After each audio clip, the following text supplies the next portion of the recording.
Hello hi नमस्ते सत श्री अकाल टू ऑल ऑफ यू।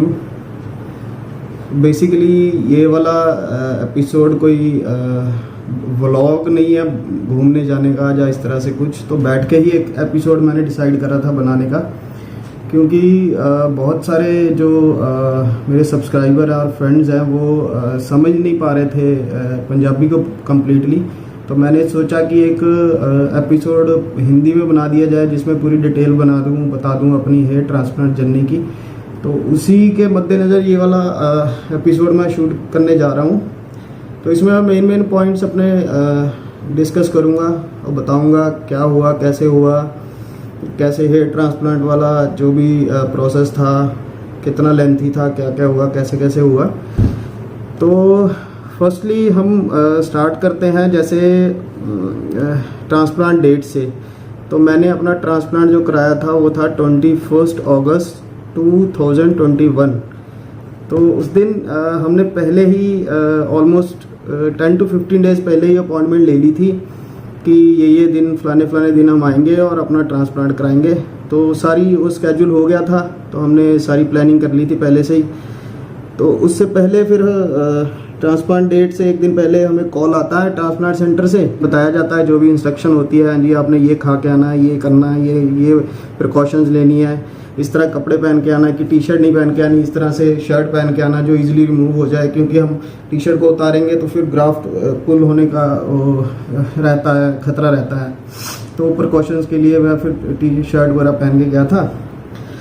तो आगे फिर ट्रांसप्लांट डेट में आते हैं जिस दिन ट्रांसप्लांट हुआ अपना। सबसे पहले नॉर्मल ऐसे ही जैसे हमारा डेली रूटीन स्टार्ट होती है, 7-8 बजे सो के उठा मैं, तो अपना तैयारी करी, स्टार्ट करा, जो भी ब्रेकफास्ट वगैरह करा थोड़ा बहुत, और निकल गए मैं सेंटर के लिए, अपने ट्रांसप्लांट सेंटर के ट्रांसप्लांट कराने। तो वहाँ पहुँच गया था मैं ऑलमोस्ट 9 बजे के आसपास, 9 सवा 9। तो वीडियो मैंने बना रखी है पूरी जहाँ से जाने की, पहुँचने की, वो सारी चीज़ों की।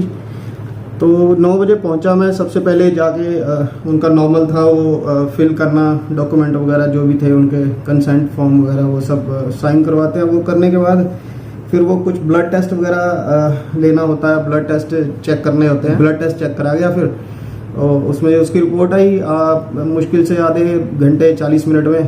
तो उसका सब नॉर्मल था। उसके बाद मेरा बीपी वगैरह चेक करा गया, और बीपी चेक करने के बाद फिर जैसे ये बाल बड़े थे तो ट्रिम मतलब कर दिया गया 0 नंबर पे। तो उसको ट्रिमिंग करने के बाद फिर मेरे को ऑपरेशन वाला वो पहना के, अपना कपड़े पहना के ऑपरेशन थिएटर में ले गए।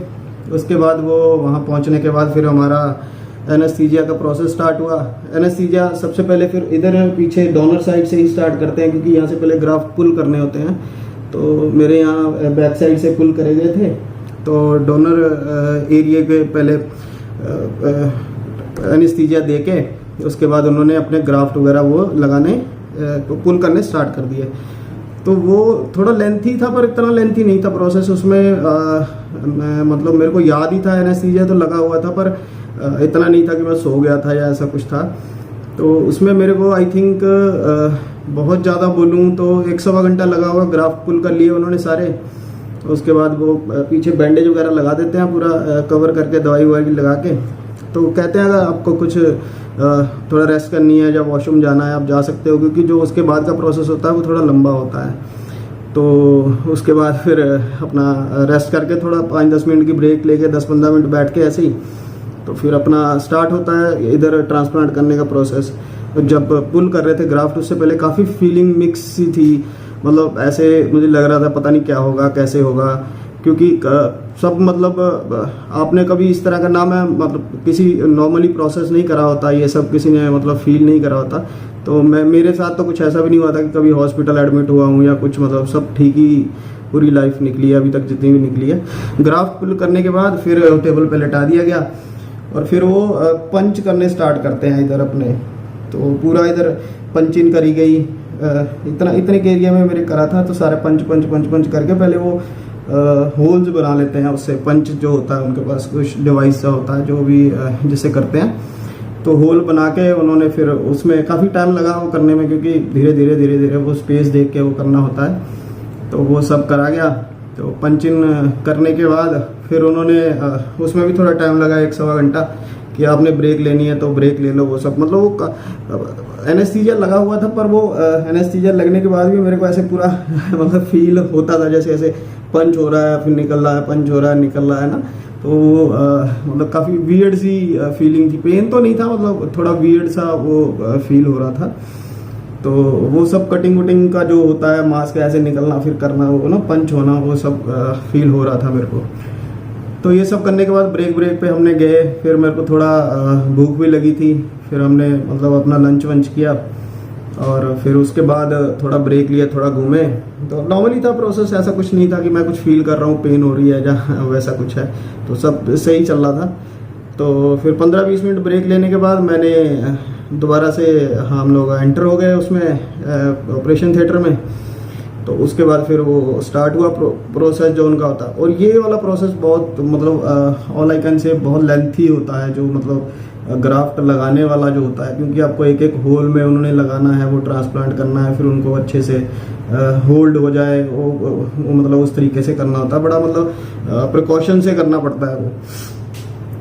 तो वो धीरे धीरे फिर बढ़ता गया। फिर वो 1 घंटा हुआ, 2 घंटे हुए, उसमें लगे रहे वो सब है ना। तो मैं भी मतलब बहुत सारे मिक्स थॉट्स चल रहे होते हैं पीछे दिमाग में, कैसा होगा रिजल्ट, कैसा होगा, मैंने अच्छा किया या नहीं किया, मेरे को कराना चाहिए था नहीं कराना चाहिए था, वो सब चीज़ें बड़ी चल रही थी दिमाग में। पर फिर वो था कि चलो यार अब कर दिया, देखते हैं क्या होता है ना अपने। क्योंकि ये सब चीज़ें आप अपने पर्सनल इंटरेस्ट के लिए करवाते हो। अगर आप अपने आप को बिना बाल के भी कैरी करना आपको अच्छा लगता है, कम बालों से भी कैरी करना अच्छा लगता है, तो आप वो कर सकते हो। अब मेरा क्या था, मेरे को थोड़ा ऐसे लगता था कि नहीं मतलब मेरे बिल्कुल मैं मतलब बाल नहीं गए थे मेरे, आप वीडियोस वगैरह या उसमें देख सकते हो मेरे थे, पर डेंसिटी थोड़ी कम हो गई थी। फिर भी मैंने वो पंगा लिया कि चलो करवाते हैं इसको।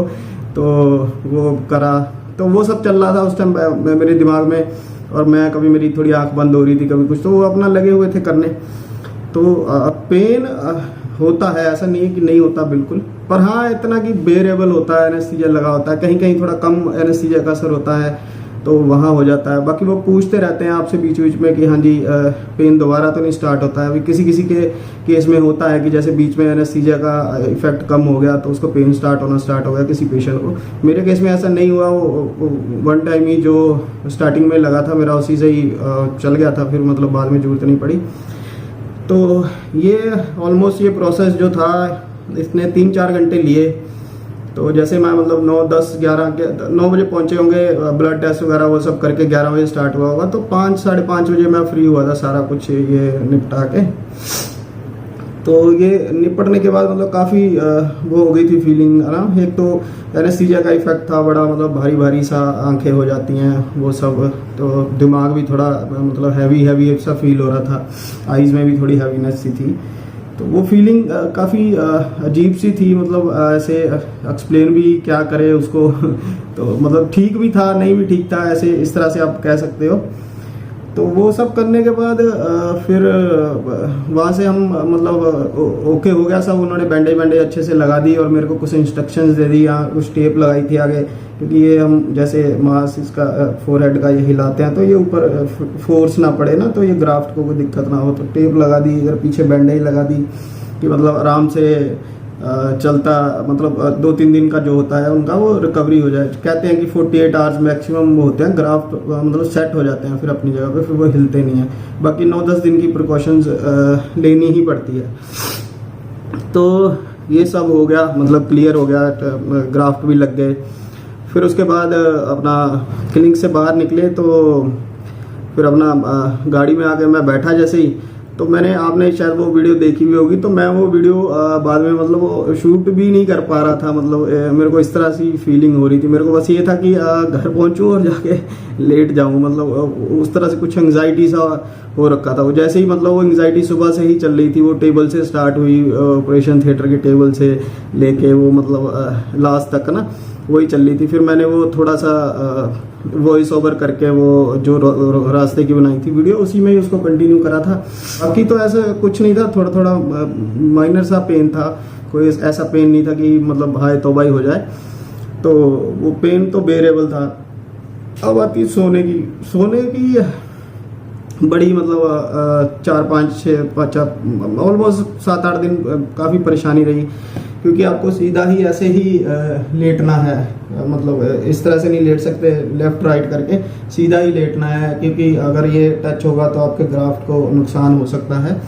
तो वो काफ़ी मतलब परेशानी वाला ही है। वो ही मेरे को जो फील हुआ इस पूरे प्रोसेस में कि अगर ट्रांसप्लांट के दौरान आपको कोई चीज़ की परेशानी होती है तो वही होती है, बाकी सब चीज़ें आप मतलब सैल हो गए, ऐसी कोई वो नहीं है, क्योंकि नींद आपको आनी अच्छे से वो ज़रूरी है। तो वो मेरे को दिक्कत करता था। तो फिर ये उसके बाद फिर ये तो नींद वाला तो ऐसे चला। तो फिर उन्होंने मेरे को इंस्ट्रक्शन दी थी कि 48 आवर के बाद आपने इसको बैंडेज खोल देना है अपना। डोनर साइड पे जो बैंडेज लगा होगा, आपने वीडियो देखी होगी, तो पीछे पूरा बैंडेज लगा हुआ था, तो उसकी वीडियो भी बनाई है मैंने बनाते टाइम जो भी था। तो वो मैंने बैंडेज खोली, फिर वो दवाई दी हुई थी वो लगाने का क्रीम, तो वो क्रीम अप्लाई करी। तो वो मतलब बहुत ज़्यादा टाइम नहीं लिया। पेन मेरे को अभी भी थोड़ी बहुत मतलब माइनर जैसे 1-2% है। क्रीम ने बहुत जल्दी मतलब उसको कवर किया और ठीक हो गया। मतलब अभी स्किन में थोड़ा मतलब वो निशान टाइप के दिखते हैं, अभी यहाँ कुछ करा है या इधर कुछ करा है, पर वो धीरे धीरे अब नॉर्मल होता जा रहा है। अब जैसे आप देख सकते हो कि ठीक है, अब मतलब उतना नहीं है, पता नहीं चल रहा है, तो नॉर्मल हो गया है धीरे धीरे। तो बैंडेज उतारा हमने। बैंडेज के बाद फिर नेक्स्ट डे हेड वॉश करना था, फर्स्ट हेड वॉश जो होता है। तो उसमें भी मैंने वीडियो वैसे बना रखी है, फिर भी इस वीडियो से अलग से इस सारा कवर कर रहा हूँ तो बता रहा हूँ। तो वो हेड वॉश जो था वो मतलब आपको कुछ ऐसे रब नहीं करना था इसको। उसमें पानी लेके किसी भी बर्तन में या नहाने वाला जो होता है वो उसमें लेके पानी लेके उसमें जॉनसन्स बेबी शैम्पू डाल के उसको थोड़ा हिला के, और ऐसे जो झाग बनती थी वो ऐसे ऊपर रख देनी थी झाग, और 1-2 मिनट छोड़ के बस ऐसे पानी ऊपर मार देना था। और सर भी ऐसे नहीं करना था, वो स्पेशल इंस्ट्रक्शन थी। वो कहते हैं ना कई लोगों के इधर स्वेलिंग हो जाती है, यहाँ स्वेलिंग हो जाती है, ये पूरा सूज जाता है। तो वो कह रहे थे कि इसी वजह से ही होता है। वो लोग मतलब झुक के ऐसे ज़्यादा मोबाइल चला रहे हैं, जहाँ उल्टा लेट रहे हैं, जहाँ मतलब प्रेशर इधर ज़्यादा नहीं आना चाहिए, क्योंकि वो फ्लूइड्स जो इंजेक्ट करते हैं वो ही नीचे आ जाता है, वो स्वेलिंग करता है। फिर हेड वॉश किया गया। हेड वॉश नॉर्मली बस वो पानी डाला और थोड़े झाग रख के थोड़ी देर वो कर दिया, और फिर उसको साफ भी नहीं करना था, बस ऐसे अपने आप पानी जो हो गया सूख गया। तो ये 10 दिन तक प्रोसेस चला। 10 दिन तो ऑलमोस्ट मतलब 10 दिन के अंदर अंदर ये पूरे जो क्लॉटिंग थी ब्लड के, वो क्लॉट से हो जाते हैं, वो सब निकल गए थे, नॉर्मल हो गया था सब। थोड़ा पीछे पेन रह गई थी, तो वो धीरे धीरे फिर गई है। तो आज जैसे ऑलमोस्ट 1 महीना हो चुका है पूरा, तो 19-20 तारीख है आज। तो एक महीने के अंदर मतलब सारा ये नॉर्मल हो चुका है। ये मैंने कल परसों इसके वो कटिंग भी करवा दी है, मतलब ट्रिमर लगा दिया पूरे पे। तो अभी देखते हैं क्या ग्रोथ होती है, क्योंकि अभी थोड़े कोई बीच में बड़े थे, कोई छोटे थे, तो ये बराबर सा वो करवा दिया है मैंने। उसके बाद हेड वॉश का तो वही था अपना कि डेली करना है, 10 दिन तक करना है। तो जिम जैसे मैं रेगुलरली जाता हूँ, जो लोग मेरे को जानते हैं, जहाँ कुछ फॉलो करते हैं पहले से, उनको पता है। तो वो मेरे को इंस्ट्रक्शन थी कि जिम नहीं जाना है आपने ऑलमोस्ट 2 से 3 वीक। तो मैंने फिर उससे कंप्लीट रेस्ट ली जिम से। तो मैं जैसे सैटरडे को कराया था ट्रांसप्लांट, वो फ्राइडे गया था जिम, सैटरडे पूरा वो नेक्स्ट सैटरडे तक, उससे नेक्स्ट सैटरडे तक मतलब 2 वीक, फिर संडे, फिर नेक्स्ट मंडे जो आया था मैंने उस मंडे से स्टार्ट करा था जिम जाना। तो फिर तब से मैं रेगुलर कर रहा हूँ, कोई इशू नहीं है, कोई प्रॉब्लम नहीं हो रही है, कोई फीलिंग वैसी नहीं है।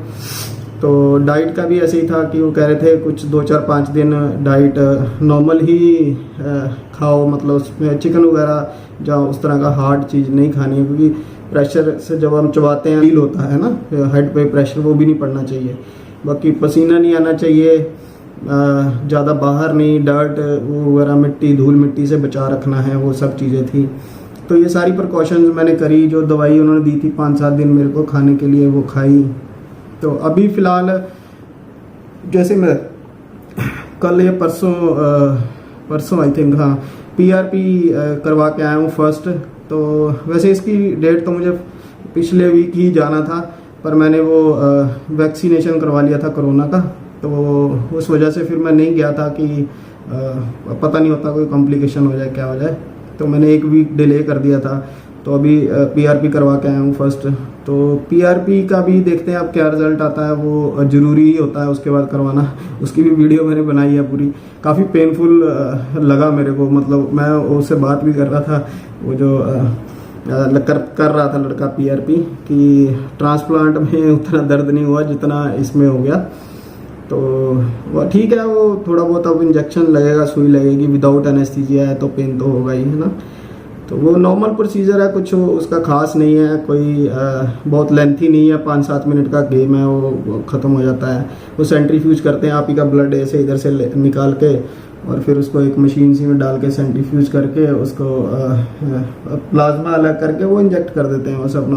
वो जल्दी जल्दी से बस लगाते हैं, पर यह है कि वो जब अंदर इंजेक्ट होता है तो थोड़ा पेन होता है। तो ये PRP का हो गया, अपना जिम का हो गया, डाइट का हो गया।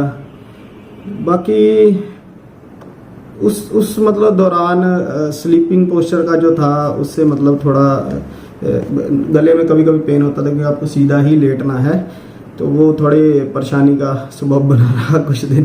पर धीरे धीरे वो सब नॉर्मल हो गया था, ऐसा हो ही जाता है। फिर आज थोड़ी कम हुई पेन, कल और कम हो गई, परसों और कम हो गई, तो इस तरह चलते चलते फिर वो ठीक हो गया था। ये अभी तक की फ़िलहाल यही जर्नी रही है मेरी।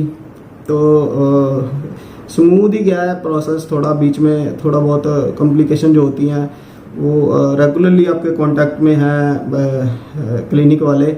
वो आपको हर 1 दिन छोड़ के या डेली या 2 दिन छोड़ के आपको कॉल करते हैं, आपसे पूछते हैं कोई प्रॉब्लम तो नहीं है, कोई दिक्कत तो नहीं है। तो वो सब चीज़ें वो मॉनिटर कर रहे हैं साथ साथ। स्पेशली एक डॉक्टर का भी नंबर दिया गया है कि कभी कोई प्रॉब्लम हो तो आप कांटेक्ट कर सकते हो, कुछ भी पूछ सकते हो, कुछ भी क्वेश्चन हो, क्वेरी हो। तो जैसे बाकी लोग कई कहते हैं कि मैंने वीडियोस में देखा फिनेस्टराइड और अपना ये मिनॉक्सिडिल वगैरह यूज़ करना है, ये हमेशा ही यूज़ करना है, ऐसा करना है। मेरे को ऐसा हमारे इन्होंने क्लिनिक वालों ने कुछ नहीं बोला कि यूज़ करना है। वो कह रहे हम करवाते ही नहीं है मिनॉक्सिडिल को यूज़। तो मेरे को बस वो एक फोली हेयर टैबलेट आती है, उसके लिए बोला है कि आप वो यूज़ करो। तो वो मैंने स्टार्ट करी है कल से। अब 1 ही दिन हुआ, आज 2nd टैबलेट ली थी, तो वो थोड़े दिन कंटिन्यू करनी है, शायद 3 महीने तक। तो ऐसा कुछ भी मेडिसिन वगैरह और कुछ लेना नहीं है, बाकी सब नॉर्मल लाइफ है। अपना खाना वाना खाओ आराम से, जिम जाओ, एक्सरसाइज करो, काम करो, सब नॉर्मल है। तो यही सब बेसिकली है अपना जो मैं बताना चाहता था, क्योंकि बहुत से लोगों को समझ नहीं आ रहा था। मेरे जो पुल किए गए थे ग्राफ्ट 3500-4000 ग्राफ्ट कह रहे हैं, वो निकाले हैं और वो लगाए गए हैं। तो आप देख सकते हो ये इतने ही एरिया में ये लगा था, वो थोड़ा सा ये था, बाकी सब ये एग्जिस्टिंग हेयर्स ही हैं मेरे। तो इतने लगे हैं मेरे। तो इसकी कॉस्ट आप लगा लो, मेरे को 60-70,000 तक पड़ी है इसकी सारी कॉस्ट। तो अब जैसे कुछ दिल्ली NCR जो उस साइड करवाते हैं उधर थोड़ा कॉस्टली ज़्यादा है। तो मैंने जैसे इधर जलंधर की साइड से करवाया है, पंजाब से, तो थोड़ा कॉस्ट का मतलब डिफरेंस है इधर। तो यही मेरे को लग रहा है, उधर करवाते हैं तो 1 लाख समथिंग तक लगता है खर्चा। तो अपना इधर इतना ही हुआ है ये मेरा इतना। और बाकी मेडिसिन वगैरह का अलग है, 5-7-10 हज़ार उसका लगा लो, तो ये लगा लो 80,000 लगा लो मैक्सिमम, इतना लग जाएगा। तो अभी तक ये इतना ही अपडेट है इसका। तो बाकी मैं थोड़े थोड़े ट्राई करूँगा शॉर्ट्स डालने की साथ में, तो जिससे आपको और भी ज़्यादा समझ आ सके। तो ये ठीक है। बाकी अब मैं नॉर्मली सब अपने एक्टिविटीज़ कर रहा हूँ, जा रहा हूँ अपना बाहर अंदर जो भी करना है। कैप थोड़ा कम लेता हूँ, बाहर जाता हूँ तो ले लेता हूँ, घर पे नहीं तो ऐसे ही रहते हैं। अब जो रिज़ल्ट आना है तो आ ही जाएंगे ये तो, है ना। इस उन्होंने मेरे को बोला है कि 4th मंथ से पूरी ग्रोथ स्टार्ट हो जाएगी यानी, और 6 मंथ तक पूरा मतलब नॉर्मल ग्रोथ सब हो जाएगी, पूरा हेड भर जाएगा उससे। तो ठीक है जी, आगे फिर मिलते हैं किसी दिन किसी और वीडियो में। तब तक के लिए बने रहिए साथ, सपोर्ट करते रहिए, शेयर करते रहिए। तो मैं ऐसे ही कोशिश करूँगा बीच बीच में हिंदी वाला भी डाल दूं, ताकि वो जो लोग नहीं प्रॉपरली समझ पाते हैं पंजाबी को, वो भी समझ सकें कि कैसे प्रोसेस हुआ, क्या हुआ है। तो ओके, अपना मिलते हैं फिर अगले किसी ब्लॉग में।